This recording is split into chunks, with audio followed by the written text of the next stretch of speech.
Yan, kakabsat, mga bunsoy. Andito tayo sa St. Joseph, the Worker Parish. Yan, upload videos lang po. Dito pa rin sa may Pakdal. May simbahan po kasi dito sa may Pakdal. Pakdal Road. Barangay Pakdal, may simbahan dito. St. Joseph, the Worker Parish siya. Magandang simbahan din siya, oh. Tapos meron din siyang mini park. Pwede kang magpasyal, pwede kang magmuni-muni dito. Oh, yeah, ito yung mini park dito sa St. Joseph. Yeah. St. Joseph the Worker Parish, Pakdal, Baguio City. Yan. Yan si St. Joseph, oh, yan.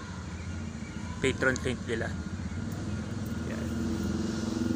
Pasok tayo sa loob. Papakita ko lang yung itsura ng simbahan sa loob.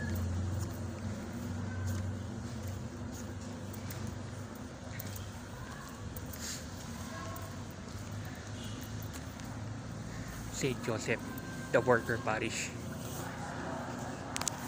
Parang yung sa Etiage, di ba St. Joseph the Worker din? Yung ano nila sa Etiage, St. Joseph din yun eh. Parehas nito. Yan, ito yung loob ng simbahan. Silent lang tayo, kakabsat, mga bunsoy. Bawal mag-ingay sa loob. Pinapakita ko lang po. Ito po yung loob ng simbahan.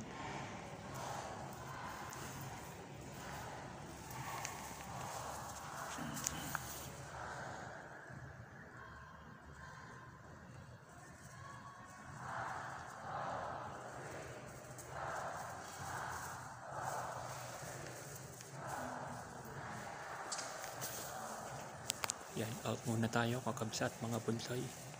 Magdadasal muna tayo sa loob ng simbahan. Bye bye, mamaya ulit.